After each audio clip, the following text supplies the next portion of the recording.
Hi folks, this is Fulya Çilker aka the Synth Lady, and today my quest is to continue unboxing my Irig Pro and connect it into Cubasis3 into the phone. What I'm going to do is actually to connect this condenser mic I have here. It's a Rode NT1A. I guess it's the most popular mic for home studios. So I'm just going to record some vocals. I will take the signal through this into Cubasis3. Let's see how this is going to function. So first of all, Irig comes with a nice box, and inside we have just the interface itself, which has got various connections as I have shown last time, plus a box of probably cables. We'll see what is in there. First of all, this unit is actually possessing a DC in port, which probably could be operated by a regular power DC power adapter. But inside came these batteries, so I'm going to use the battery power right now. Battery compartment is at the back side. All we do is to power it up. Inside the box there are also various cables. Oh, I love these things. These are really handy if you don't want to see lots of cables around. Let's explore what kind of cables I've got here. These two are actually MIDI connectors. So if I were to, for example, plug in my MIDI keyboard here, then I would use through these sockets here, I would use the MIDI interface to just punch in MIDI lines inside my project. This actually works almost like a sound card. I'm not going to use these now. I usually use wireless Bluetooth keyboards, as you know. What do I have next? I have actually a USB connector, which I could use with my iPhone here, but I have something handier. I have actually the connection that goes exactly without any sort of something in between into the iPhone, so I'm going to use this cable. At the back side there is the connector. This is a 6-7 pin connector. I'm just using the regular power / everything else connection. So it seems in now. Let's turn this on. Now, as you see, right next to it there's a switch. It says 48 volts off or on. I'm going to need this because this is a condenser microphone, meaning that it needs to have some phantom power to operate.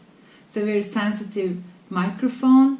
And what else is there equipped on this unit is actually a headphones jack. This is for monitoring. If you need to get in some vocals, you have to hear yourself without the feedback. So the earphone socket enables that.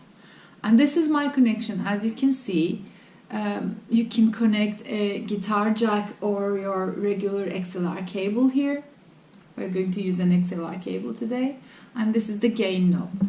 Let's see if this is going to function. Now I'm turning it off just to make the connection. Here is my mic, and here is the XLR cable. I always try to use high quality cables. It matters a lot, really. These are some Curlins that I have bought from, I think from Vienna, I don't remember. So let's see. Nice and tight. So for mics, as you know, I have to have this acoustic shielding. This room doesn't have any sound insulation or any bass traps or anything. If it were a serious recording project, then probably this wouldn't have sufficed. But for my purposes, which is actually composing and arranging, it works perfectly fine.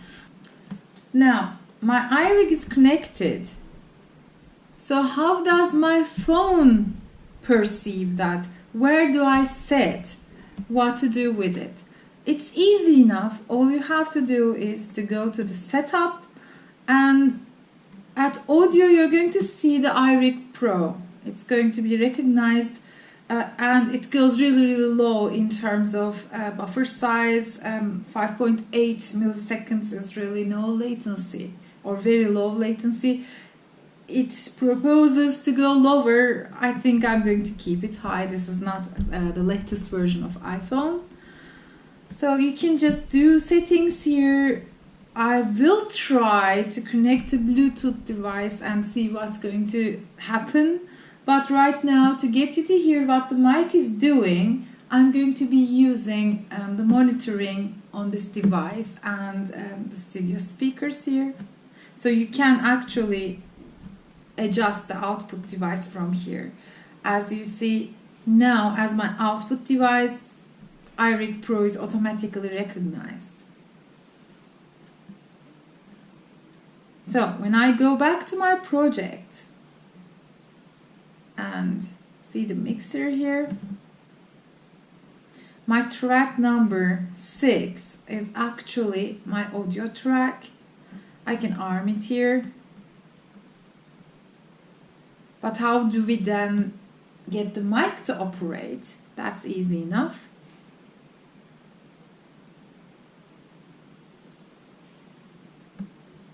Let me erase this. This was my trial.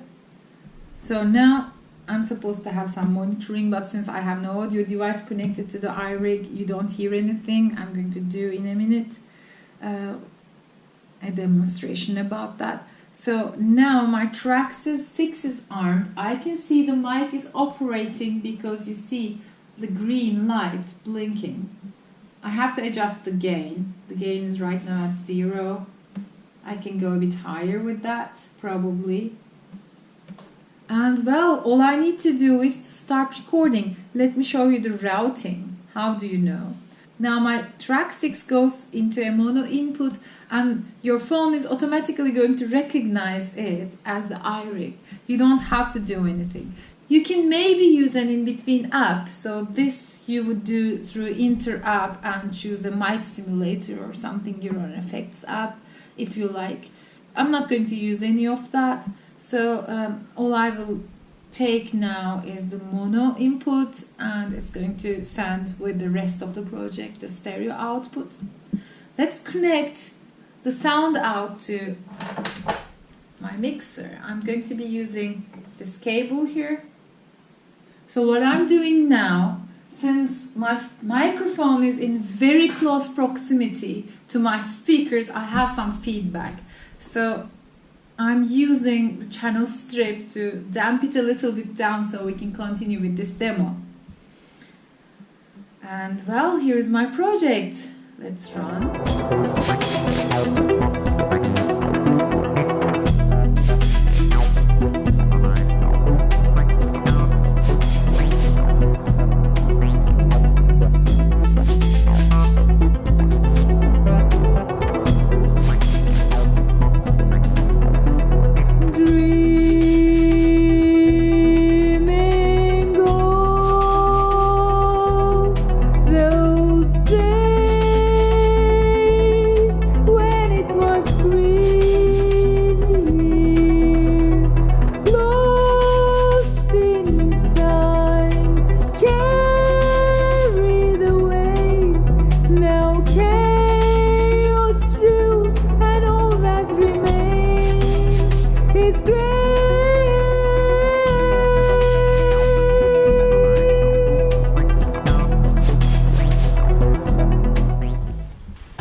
Well, there it is.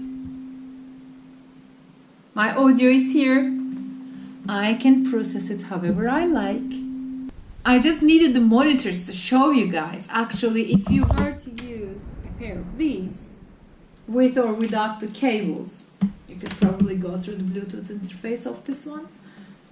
Then, well, you don't have to actually be here. All the cable you would need would be this connection and some sort of XLR to connect your mic.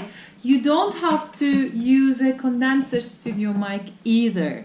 You can maybe use something like a piezo mic or a lavalier mic. So take your pick. So easy it is. I hope you have enjoyed this demo and see you next time.